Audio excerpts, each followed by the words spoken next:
The Plague Chronicles, Chapter 1, Ground Zero, Location, New York City, United States.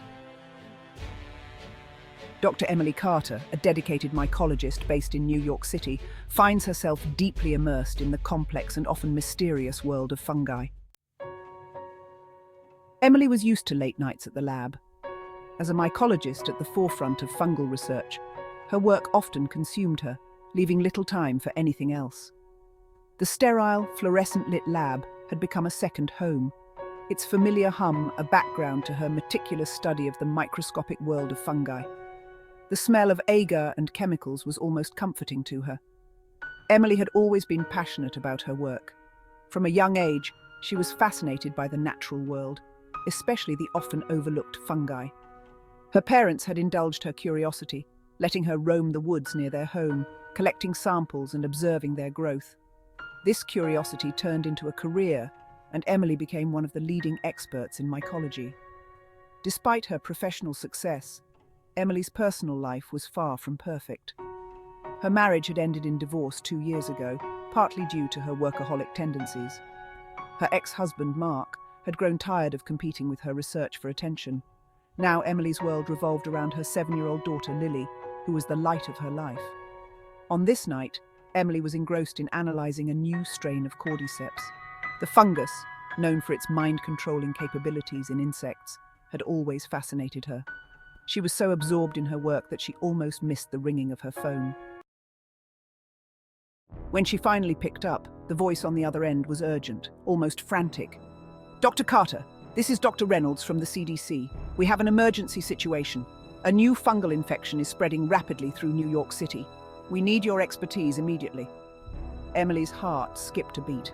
A fungal infection in the city. She had never heard of anything like it. She had heard rumors of outbreaks of some strange infection in other countries, but the stories sounded like a hoax. It was almost like it was out of a video game. She quickly gathered her things, her laptop, a notebook filled with detailed observations, and a few petri dishes of fungal samples, and headed to the CDC headquarters, her mind racing with possibilities. Upon arrival, she was escorted to a secure briefing room filled with maps, charts, and frantic-looking scientists. Dr. Reynolds, a seasoned epidemiologist, greeted Emily with a deep frown and briefed her on the situation. The fungus, a mutated strain of Aspergillus, was highly contagious and seemed to be airborne. People were falling ill at an alarming rate, displaying symptoms that ranged from severe respiratory issues to strange neurological effects. The most disturbing aspect was how quickly it spread, seemingly resistant to all known treatments. "We've quarantined the infected areas, but it's spreading faster than we can contain it," Dr. Reynolds explained, his voice tight with stress. "We need to understand this fungus and find a way to stop it." He turned to Emily. "You're our best hope." Emily set to work immediately, diving into the samples provided. The fungus was unlike anything she had seen before, its structure complex and its behavior unpredictable. Under the microscope, she could see the spores, tiny, almost beautiful in their intricate patterns, yet deadly. As she worked, her thoughts kept drifting to Lily, who was at home with a babysitter. She couldn't shake the feeling of dread that had settled in her stomach. Hours passed in a blur. The situation outside was growing worse by the minute. Reports of chaos and panic were streaming in from all over the city. Emily's phone buzzed with a message from the babysitter. "Lily isn't feeling well. She's got a fever and is coughing. Should I take her to the hospital?" Emily's blood ran cold. She couldn't risk taking Lily to the hospital, where the infection was likely spreading uncontrollably. She had to get home. She gathered her notes and samples, her mind racing with possible explanations and solutions, and headed out. The city was in turmoil. Streets were deserted, and emergency vehicles screamed past, their sirens echoing off the buildings. The air was thick with tension and a faint, unpleasant smell that Emily couldn't quite place. It felt like an eternity before she arrived at her apartment. She burst through the door to find Lily pale and listless, her small body racked with coughs. Her phone suddenly rang. Picking up on instinct, she heard the voice of Dr. Reynolds. "Emily, did you get out? Are you safe?" Emily froze. "What are you talking about?" The riots spread to outside. People started breaking in. He took a deep breath. Some of them were infected. People are dying. The infected are deadly. They feel nothing. Dr. Reynolds stopped as if listening to something. Emily, I'm hiding, but I don't know how long I can. Get out of New York. It's not safe. Emily wanted to help, but knew she couldn't. I'll find a cure, she promised, though she had no idea if the man heard her as she heard a door being kicked in and the phone being dropped. She hung up the phone before she heard more. Lily, sweetie, we need to leave now, Emily said, her voice trembling but calm. She packed a bag with essentials, clothes, bottled water, her research materials, and grabbed a few of Lily's favourite toys to keep her calm. She also took her laptop, filled with critical data that might hold the key to understanding and defeating the fungus. They had to get out of the city, to somewhere safe, where she could focus on finding a cure without the constant threat of infection. Rumours had been circulating about a safe zone in upstate New York, a place untouched by the infection. It was their best shot. Emily bundled Lily into the car, fastening her seatbelt with trembling hands, and drove through the night. The usually vibrant streets of New York were eerily quiet, punctuated only by distant sirens and the occasional shouting. As they sped north, Emily's mind raced with thoughts of the fungus, of how to stop it, and of the terrifying possibility that she might lose Lily. But she couldn't afford to think like that. She had to stay focused, had to keep fighting.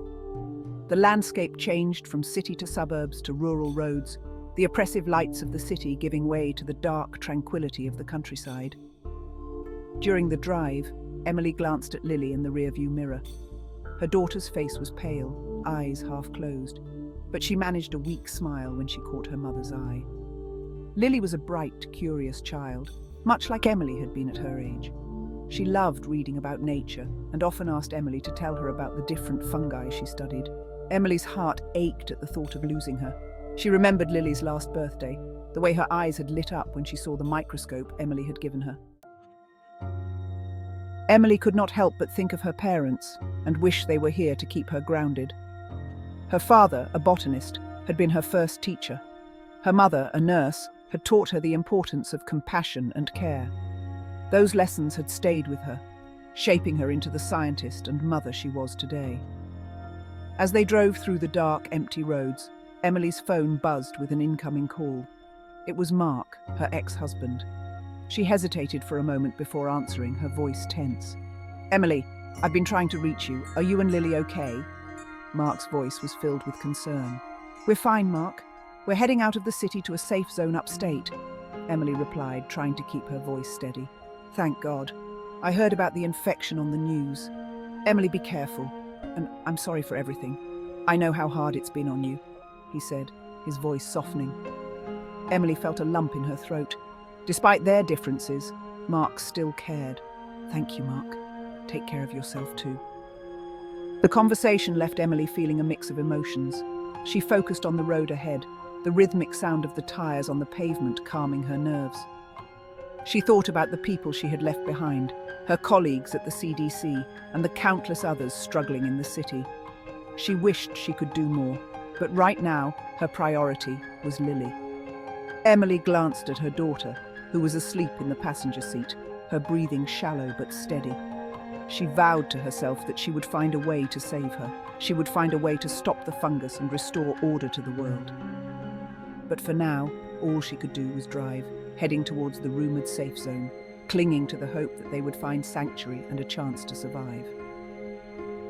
The road ahead was long and uncertain, but Emily was determined to fight for her daughter's future. As they approached the outskirts of the city, Emily noticed a change in the air. It was cleaner, fresher, a stark contrast to the oppressive atmosphere they had left behind.